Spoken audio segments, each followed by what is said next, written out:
Eamonn, I want to start with yourself because I'd imagine it's probably been a pretty hectic 24 hours or so because the first ever Connacht under-20 football title for Sligo last night, and a quite incredible game at Markievicz Park. I was only keeping tabs of it online for the bulletins, so to look at it, it was initially Sligo were in the ascendancy thanks to a couple of first half goals.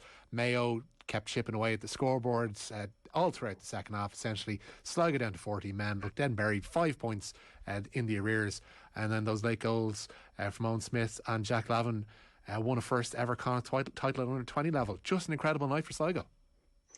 You summed it up perfectly, Richie. It was an incredible night. For me personally, I blew my calf out on the third goal. So Lee's ball in, and where Owen got it, and I jumped up and completely pulled my calf. So I was absolutely out of it in terms of celebrations last night. But the boys had a great time. But yeah, I think overall it was. It's kind of just rewards. I think for this group of lads, Desi brought me in here this year. He's been there, Desi Sloan, for the last 3 years and worked with a lot of these guys. So he knew a lot of the older bunch. There's almost like three phases of ages in this group. There's sort of your 17-year-olds, 18-year-olds and 19-year-olds coming into the 20s. So he had some of these lads at 17 and he's watching them mature and get very, very close. But this year, we rode our luck yesterday to a certain degree. Mayo had their homework done very, very much on us, really squeezed us in around that middle third. But the two early goals really, really sort of set it up for us early on. I suppose when you're not winning primary possession, if you're under pressure but you have a 2-goal lead, it takes a lot of scoring for the opposition to get back into the game. So we kind of had that as a cushion.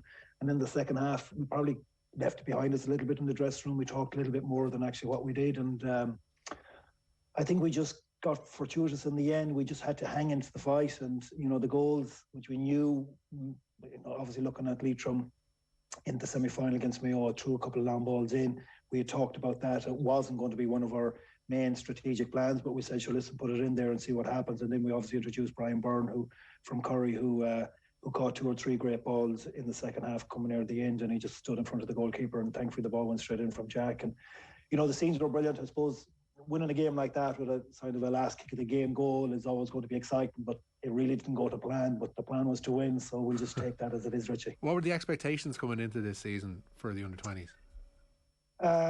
To win, to be brutally honest, to win an All-Ireland final.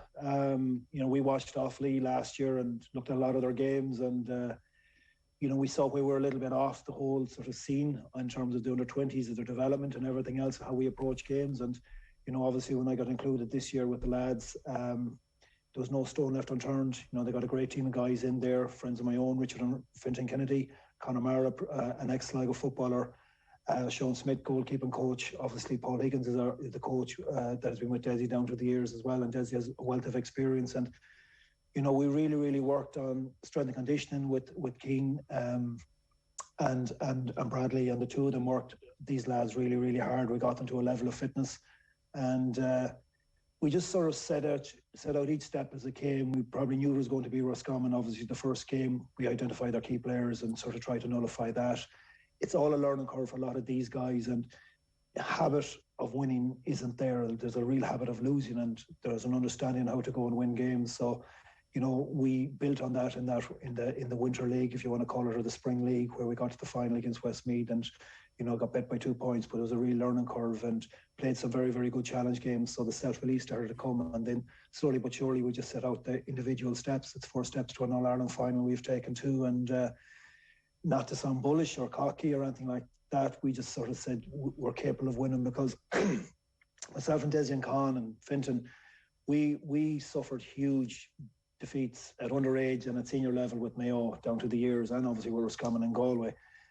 And we'd have more of an inferior complex than these young fellas. These young fellas have played them at under 16 and minor and have bet Mayo and Roscommon and Galway.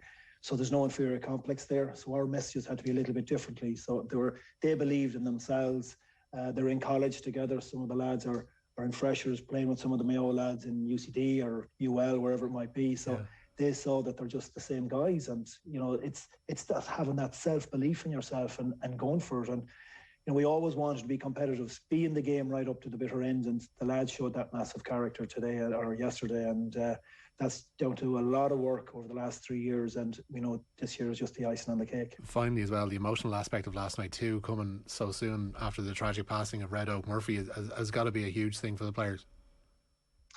Yeah, it was very tough, and when we heard it, it was kind of, I still think we're still trying to get to terms with it, to be quite honest with you. But we sort of, the first thing we did was get all these lads in and get them just talking and expressing emotions. At 17, 18, 19, they don't do that. They keep it all in.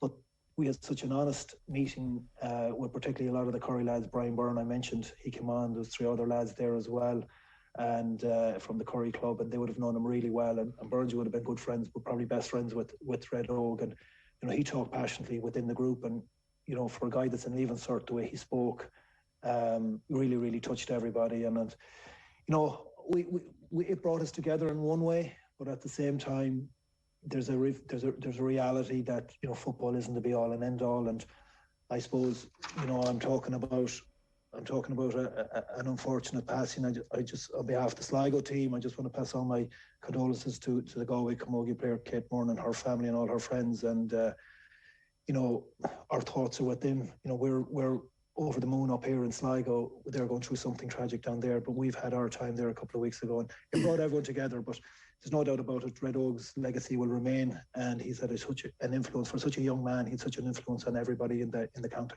Beautifully said, Eamon, and congratulations again on last night.